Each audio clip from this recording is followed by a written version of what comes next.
እውነት ነው ውሃ አለ። ውሃችን ለኛም በቂ አይደለም። ውሃን ማመንጨት፣ ማጎልበት፣ መጠቀም ያስፈልጋል።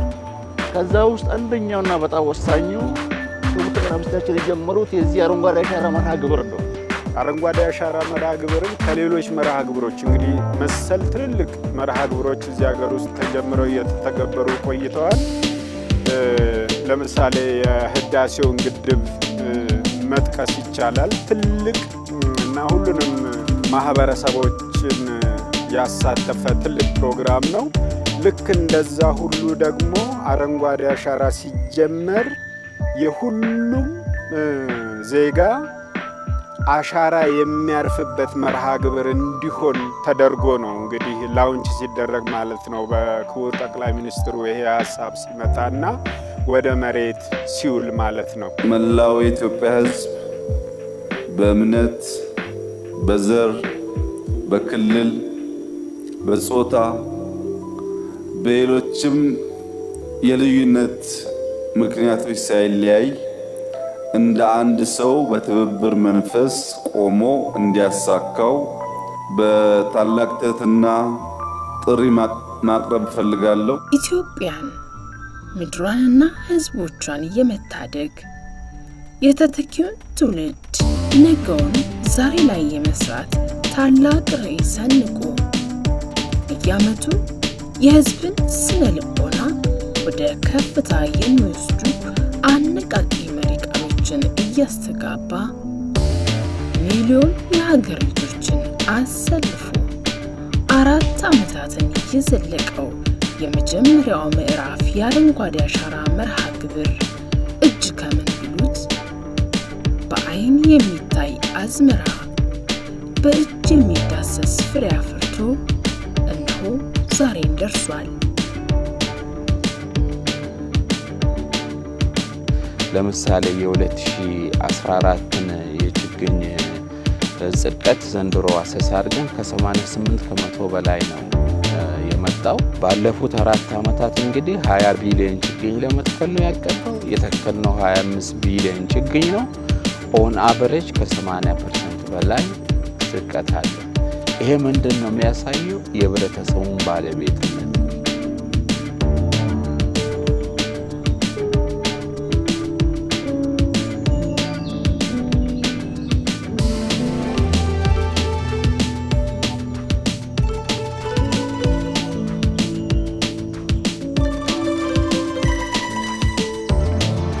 በየወንዞች የምናያቸው በየሐይቆች የምናያቸው ውሃ መጠኖች ዝም ብሎ የመጡ ሳይሆን ከተፋሰሱ ተሰብስበው የሚመጡ ምንጮች ናቸው ወንዝ የሚያደርጉት።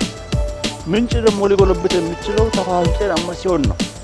ጤናማ ከሚያደርጉት አንደኛው የአካባቢ ጥበቃ ነው። በተለይ የተፋሰስ ልማት የሚባለው 2 ስራዎች ይሰሩበታል። የምህንድስና ስራ አለ። ይሄ ማለት እርከን የሚሰራ በሌላ ስራዎች የሚሰራ ናቸው። ሌላው ይሄ የኤፎሬስቴሽን በዚህ ኮንሰፕት ውስጥ የሚገባ አንዱ ትልቁ ስራ ነው ማለት ነው። የሀገር በቀል ዝርያዎቻችን ኮምፖዚሽን ችግኝ ጣቢያ ላይ ወይም የተከላ ሳይት ላይ ከጊዜ ወደ ጊዜ እየተሻሻለ መጣ። ይሄ አሁን አንድ ጥሩ የአረንጓዴ አሻራ መርሃ ግብር ያመጣው ነው። አብዛኞቹ ሀገር በቀል ዝርያዎች ከችግኝ ጣቢያ እየወጡ መጥተው ነበር፣ እየጠፉ መጥተው ነበረ። አንድ ሀገር ደግሞ በተፈጥሮ የነበራትን ሀገር በቀል ዝርያዎች ሲጠፉ እማትተካ ከሆነ ጉዳቱ ዛሬም ነገም ጭምር ነው የሚሆነው ማለት ነው። ከውጭ የመጡ ዝርያዎች የሆነ ጊዜ የሆነ ነገር ሊያጠፋቸው ይችላል። ምክንያቱም ባዕድ ናቸው እነሱ ለዛ አካባቢ ማለት ነው። ለምሳሌ የኛ ሀገር በቀል ዝርያዎች ትኩረት እያገኙ መጥተዋል። ትኩረት ማግኘታቸው ብቻ አይደለም። ባለፉት 3 እና 4 ዓመታት በኢትዮጵያ የችግኝ ጣቢያ ታሪክ ውስጥ ታይቶ በማይታወቅ ደረጃ የችግኝ ጥራት የጨመረበት ጊዜ ሆኖ ነው። ድሮ በጣም ትንሽ የችግኞች መስክ ላይ ወስደን እንተክላለን። እነዛ ችግኞች እዛ መስክ ላይ ስንወስዳቸው የሰርቫይቫል ሬት የምንለው የብክለት መጠናቸው በጣም ያነሰ ይሆናል። የታለ እየተተከለ መሬት ላይ የማይታየው ደን የማይፈጠረው የሚል ብዙ ቅሬታ ነበር። አሁን በርካታ ቦታዎች ላይ ወጥተን ማየት እንችላለን። መሬት ላይ የተፈጠሩ ችግኞች የተፈጠሩ የጸደቁ ደኖች ደን ሊሆኑ እየመጡ የታደሰ መሬት አረንጓዴ እየሆነ የመጣ መሬት በርካታ ቦታዎች ላይ ሰፋ ያለ ክላስተር ላይ ማየት የምንችልበት እድል አለ። እናንተ መስክ ላይ ሄዳችሁ እንደዚህ አይነት ነገሮች አይታችሁ ነው የመጣችሁት። ሰው የችግኝ ጥራት እንዲጨምር ተደርጓል።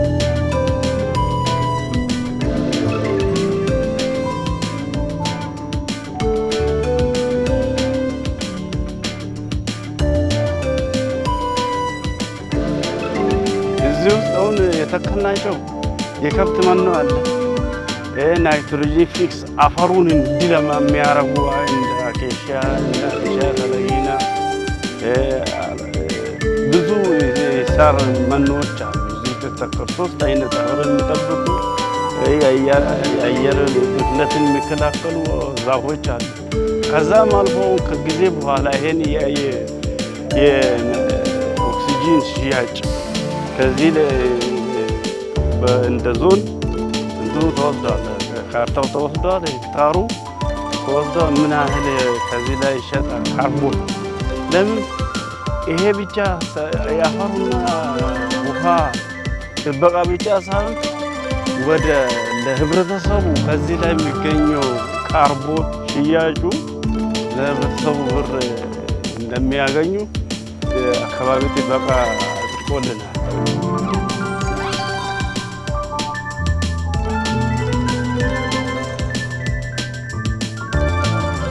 በወረዳችን በሁሉም ቀበሌዎች በሚባል ደረጃ ይሄ ፕሮግራም ላለፉት 4 ዓመታት ተግባራዊ ሲሆን ቆይቷል። በዚህ ደረጃ ከ1500 ሄክታር በላይ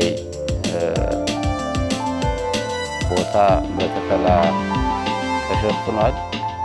እንግዲህ እዚህ የምትመለከቱት አሁን ያለንበት የባህረ ጊዮርጊስ የተከላ ጣቢያ ከ30.4 ሄክታር በላይ በተከላ የተሸፈነበት ሁኔታ ነው ያለው። እንግዲህ የስራ የተጀመረው ከ2011 ጀምሮ እስከ 2014 ድረስ ባሉት ጊዜያት ነው ይሄ ቦታ በችግኝ እንዲሸፈን የተደረገው። እዚህ አካባቢም የአካባቢው ማህበረሰብ ደን ማነው ሐይቁን ከጉዳት ለመጠበቅ በነበራቸው ጽኑ ፍላጎት እዚህ በሐይቁ አካባቢ ያላቸውን የእርሻ ማሳም ጭምር ትተው በመነሳት ሐይቁ ለበርካታ ጊዜ እንዲቆይ ምናልባትም ሌላ ኢኮኖሚያዊ ጠቀሜታም ጭምር እንዲሰጥ በመፈለግ ከዚህ ቦታ ተነስተው ሌላ ቦታ ላይ ነው በእርሻ ስራ እንዲጠቀሙ የተደረገው። ትልቁ ስኬት ምንድነው? የተጎዱ መሬቶች፣ ገላጣ መሬቶች፣ ድንጋማ መሬቶች እንደዚህ ለምተው ተከላ ተደርገው ግሪን ሆኖ ሲታዩ በጣም ደስ የሚል ነው። ይሄ ደግሞ እዚህም ብቻም አይደለም፣ በ33ቱ ቀበሌ በሌሞ ወረዳ ባሉ 33ቱ ቀበሌ ቀጣይነት ኖሮ ብቻም በተከለለ መሬት ሳይሆን በአርሶ አደር ማሳ ላይ እንደገና በመንገድ ዳር የውበት ዛፎችን በመትከል ቀጣይነት እንዲኖር ይህንን ስራ ማስቀጠል ነው። ጥሩ ሁኔታ ነው ያለው።